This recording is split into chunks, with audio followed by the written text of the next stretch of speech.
안녕하십니까, 원로TV입니다.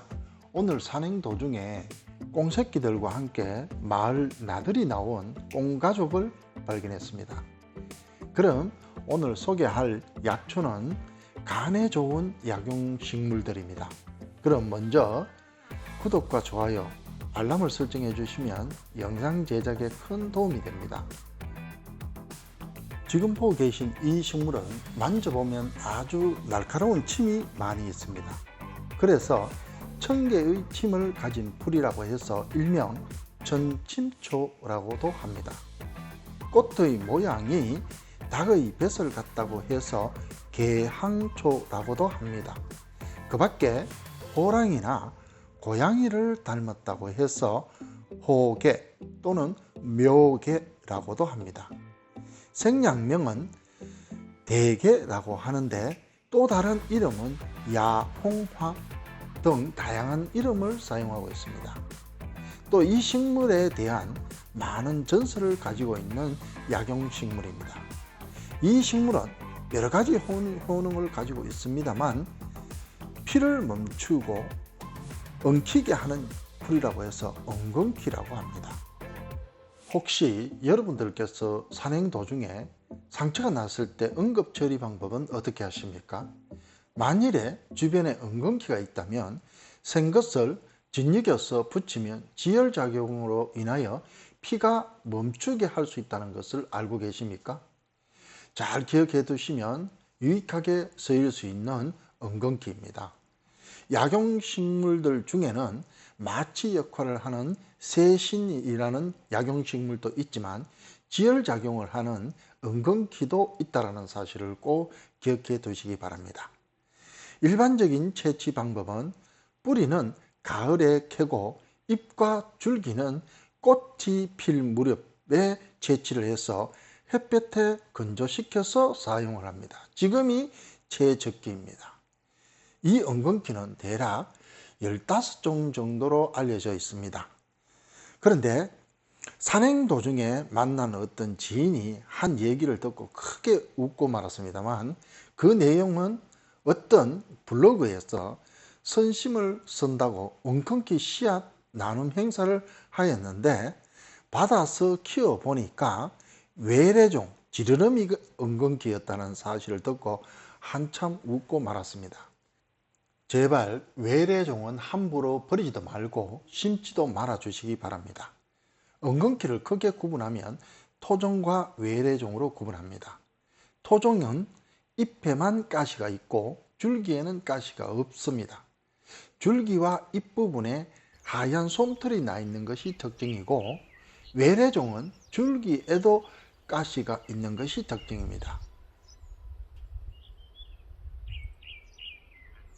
어떤 구독자님이 꽃이 좋아요, 뿌리가 좋아요 라는 댓글에 답변을 드리겠습니다. 시기에 따라 다르다고 말씀드리고 싶습니다. 예를 들어서 4월에서 5월에는 어린 잎을 나물로 먹고 5월에서 6월, 7월까지는 꽃을 따서 차를 사용합니다. 그리고 9월에서 10월에는 뿌리를 캐서 그늘에 말려서 사용하는 것이 더 좋습니다. 요즘 시기는 꽃 속에 실리말린이라는 성분이 대량으로 들어가 있습니다. 실리말린이라는 성분은 간 건강에 아주 좋은 성분인데 여러 독성으로부터 간을 보호하고 간의 재생 능력을 향상시키는 데 탁월한 효능이 있다고 합니다. 망가진 간은 회복이 되지 않는데 이 엉겅퀴 속에 들어있는 실리말린이라는 성분이 간을 다시 만들어내는 재생 능력을 가지고 있답니다. 그래서 더 유명하게 알려진 것 같습니다. 그럼 꽃차 복용법에 대해서 좀 설명을 드리겠습니다. 먼저 저희 경험을 바탕으로 설명하기 때문에 각자 설명이 다를 수 있다는 점을 먼저 이해하시고 들어주시기 바랍니다. 먼저 꽃을 따서 꽃이 조금 찐득찐득합니다. 액들이 묻어 있어서.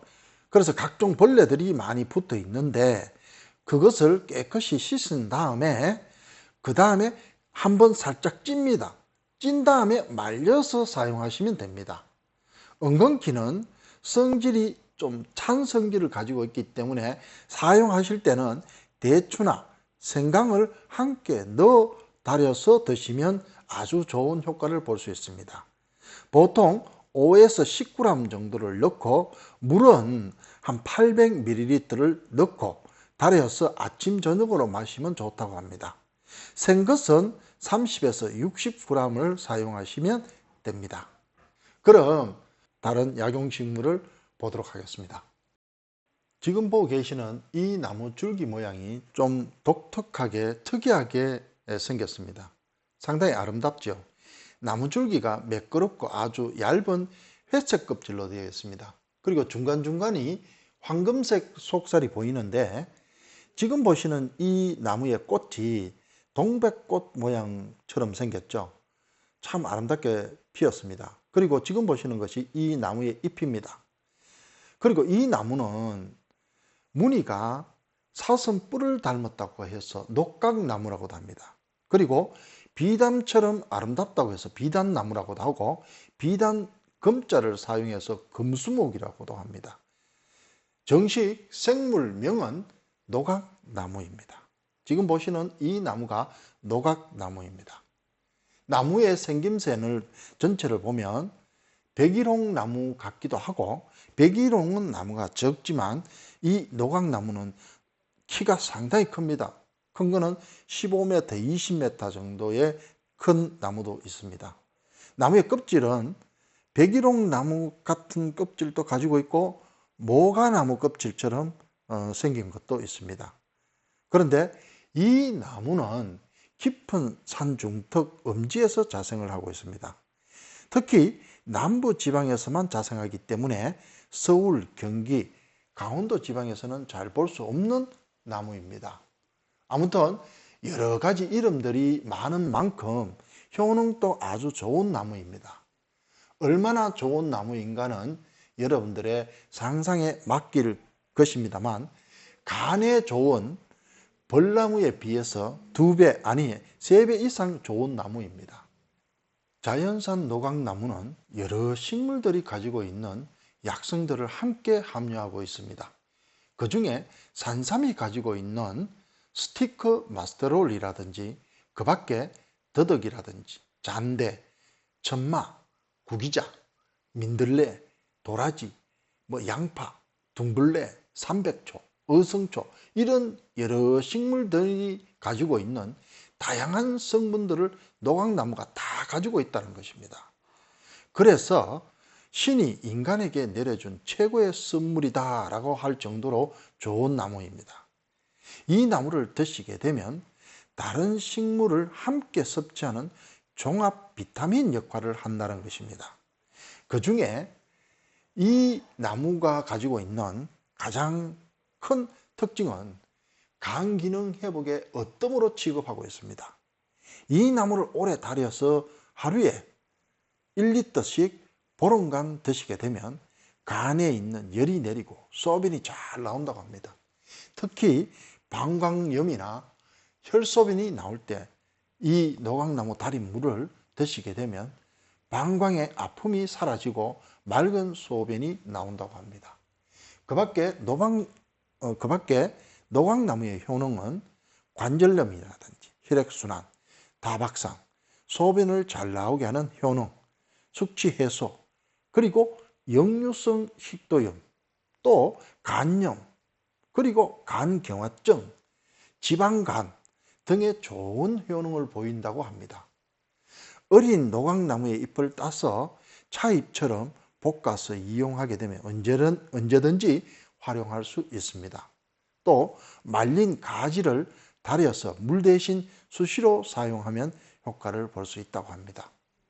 노각나무의 잎이나 가지 20에서 40g을 물에 달여서 드시거나 술에 담아 우려내어 드셔도 상당히 좋은 효과를 볼 수 있다고 합니다. 이때 물에 달여 드실 때는 대추나 생강, 감초를 첨가하셔도 상당히 좋습니다.